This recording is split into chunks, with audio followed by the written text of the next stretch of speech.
Good morning. It's Monday, November 24th, 2014. This is Tech Talk Today, episode 96. We got a big Monday show for you. So much to cover.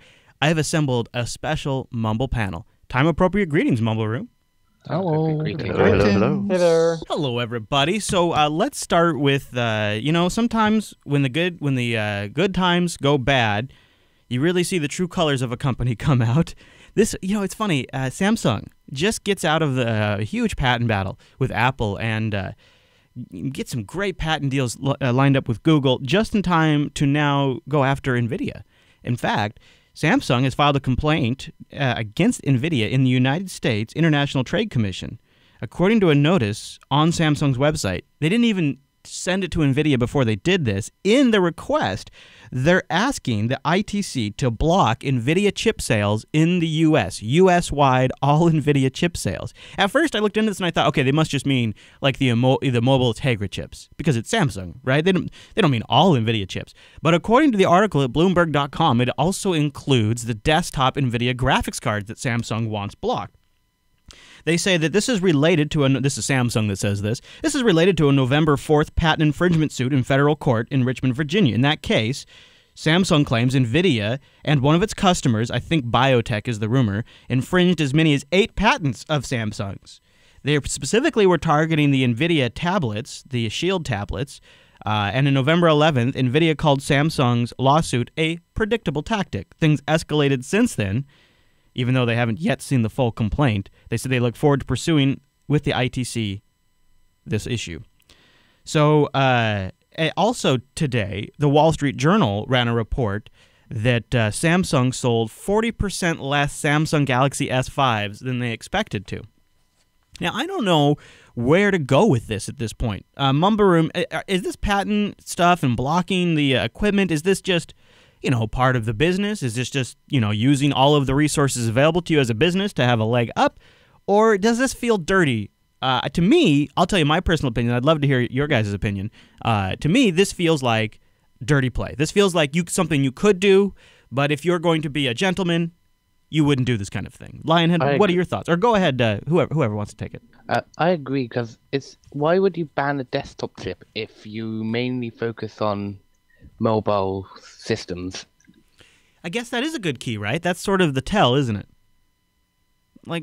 Yeah, it's one of those things where if you were just going after the infringing products, you would probably just block the Tegra chips.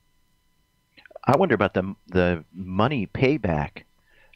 Would they really make that much more money if Nvidia was blocked? Then how much are they spending on the lawyers and lawsuits? I mean, do they win? Right. Well, I guess maybe, that's a good question. Well, how would they make money? Again, it comes back to in the mobile industry, maybe you'd be buying a Samsung part instead. And maybe Bloomberg has the story wrong. That's why it really seemed odd to me that they'd be going after the desktop chips. I look at this, though, it seems just more like the chat room saying, more ridiculousness from these companies that just can't compete fairly. So we'll see more. This is obviously a battle that's going to heat up because Nvidia doesn't want their stuff blocked. And this has all been sort of just unraveling since the beginning of this month. I don't know if we're going to go anywhere before the holidays, but could be an interesting fight. Literally just as Apple and Samsung kind of buried the hatchet and not a very big fanfare. Like they came to an agreement on a lot of their disputes. They sort of said, okay, we're going to move on, and then this comes out. It's just crazy. I guess you got to keep them lawyers busy, right? Now that they're done suing other people. Yeah, I really don't like this kind of battle over patents and not over technology. Yeah. Just feels wrong from a technology standpoint. Right. It doesn't feel like it's a merit-based competition. It feels like who has the more savvy lawyer, who knows how to work the system better. It's dirty play. Hey, I think it was Friday's show. I can't remember because we recorded Thursday and Friday show back to back. But we talked about the Stingray case where I believe it was Baltimore. Yeah, a Baltimore robbery case where they dropped key evidence against the robber because they would have had to admit to court how they collected his cellular data, how they collected his cellular info, and would have had to reveal information about the Stingray plan. And so it was so critical to them because of a non-disclosure agreement they had signed with the FBI that they just dropped a huge portion of their case against this burglar.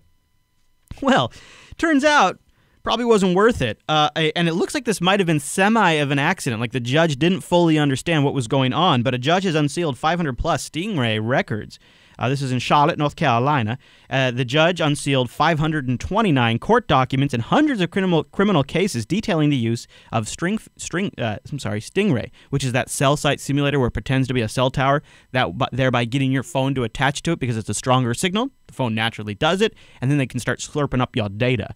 This move, which took place earlier last week, I think it was, marks a rare example of a court opening up the vast trove of applications and uses from the police to the judge.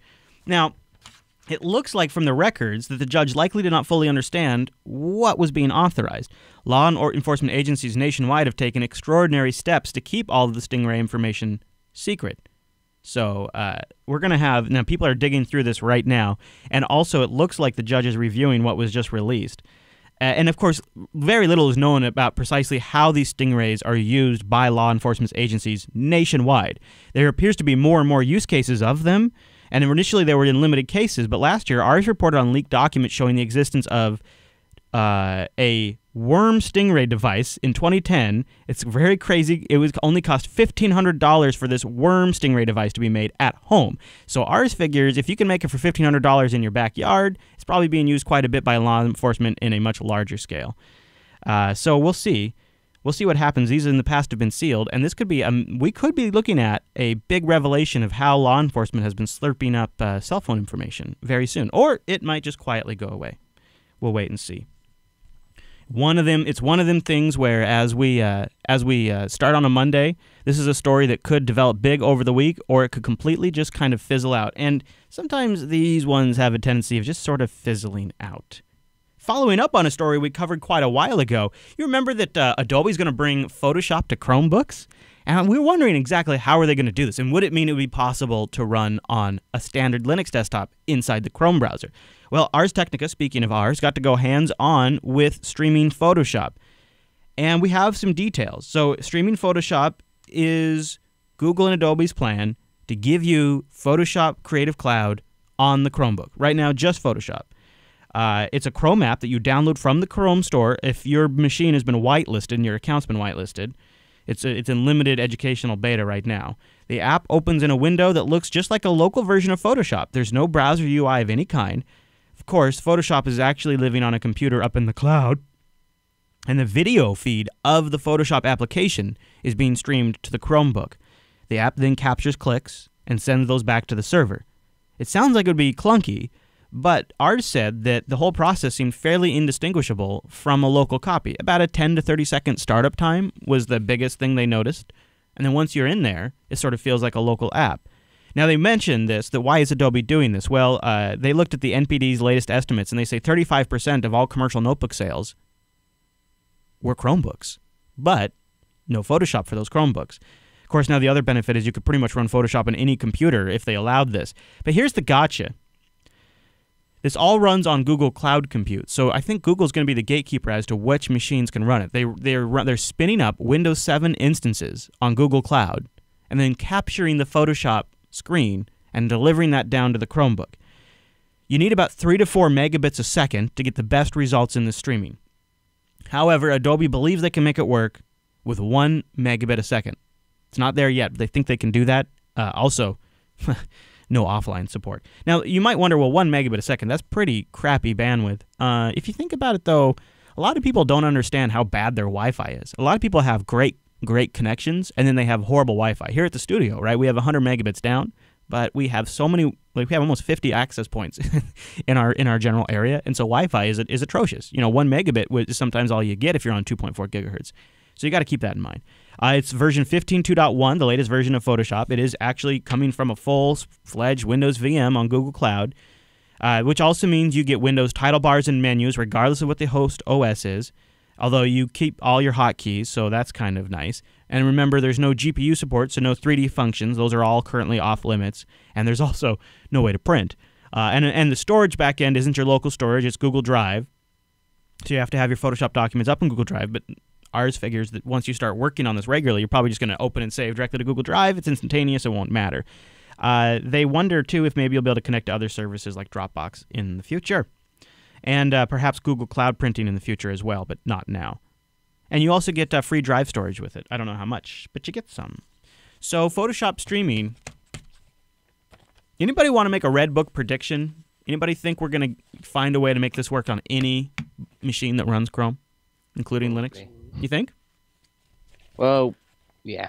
I mean, right now you have to even install the extension, you have to be whitelisted.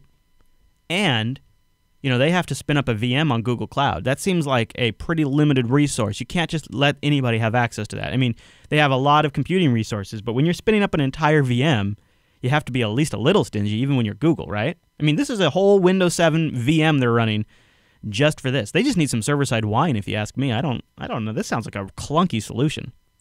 It sounds terrible. Yeah, it sounds like a terrible way to do it. Yeah. And is this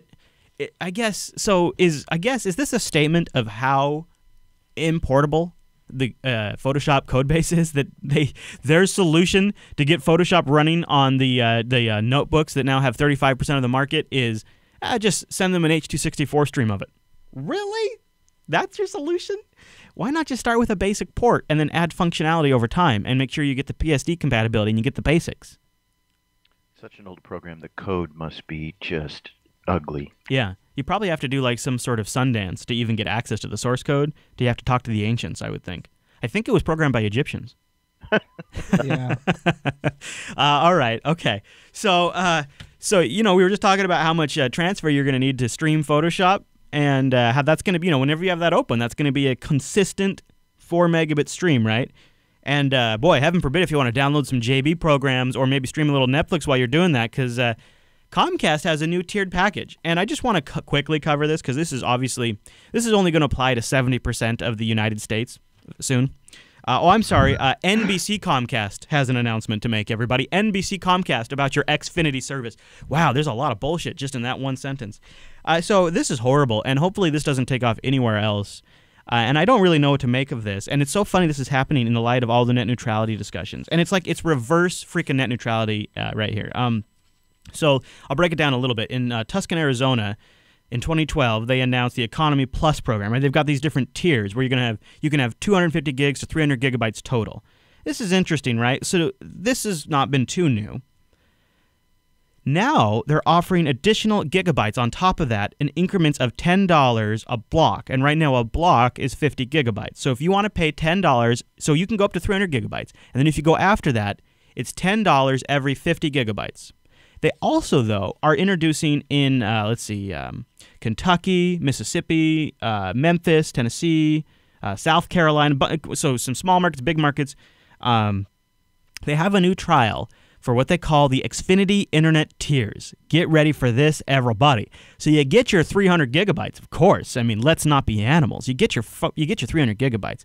But if you choose to enroll in the flexible data option, you will receive a $5 credit on your bill if you can reduce your monthly data usage from 300 gigabytes to 5 gigabytes. If you use less than 5 gigabytes, Comcast will give you a $5 credit. If you choose this option and use more than 5 gigabits of data in any month, they will not receive a $5 credit and will be charged an additional $1 for each gigabyte of data used over 5 gigabytes, included in the flexible data option. So it's like a cell phone plan, everybody.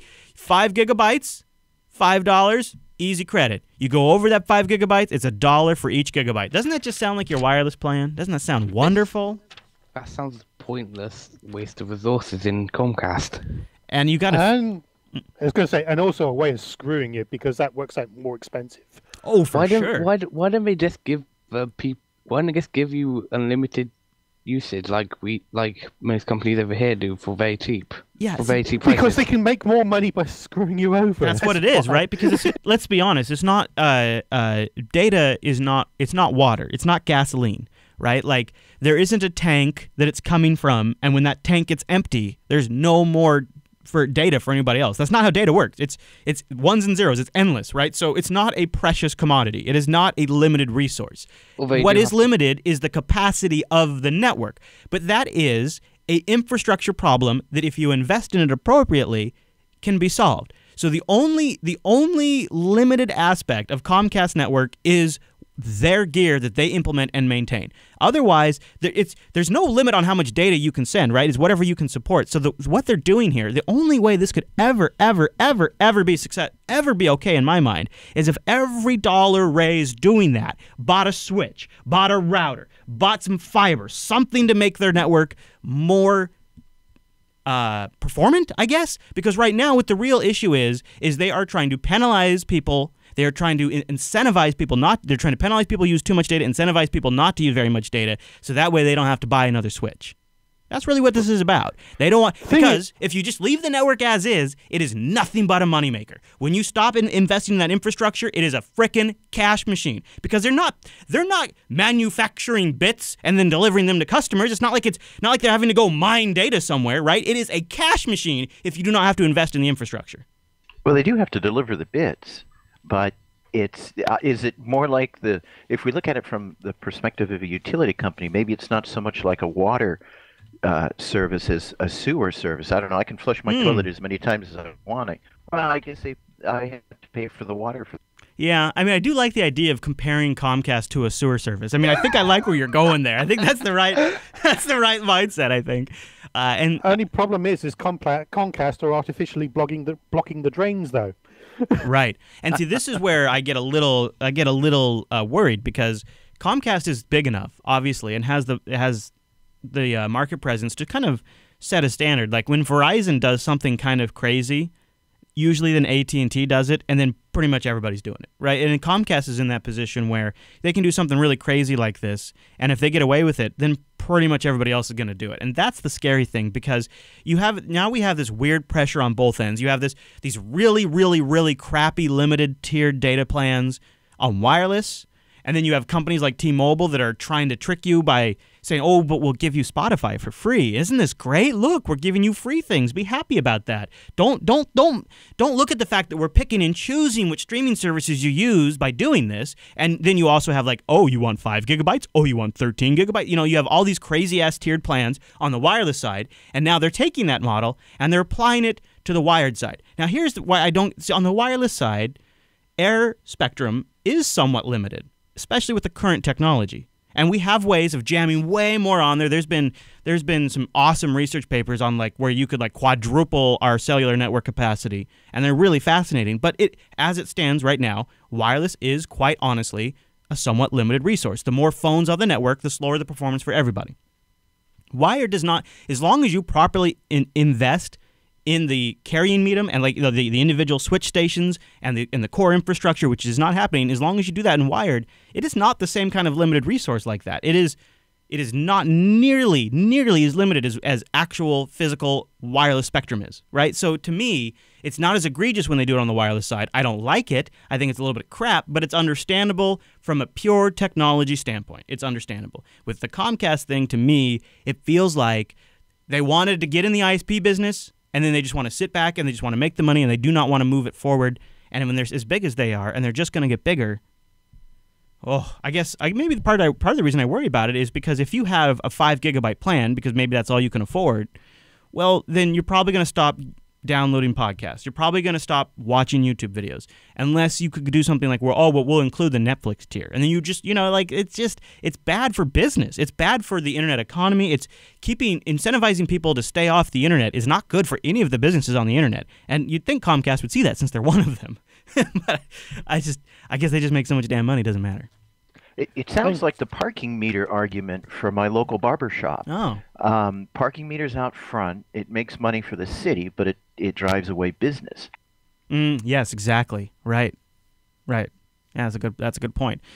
It is it's like a toll. It's like a toll road. It's like a toll road that you only have to pay when you drive on it too much. So what you do is you just stay home a lot more.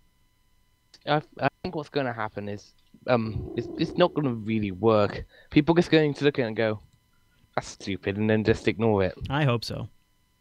I hope you're right. Hey, go ahead.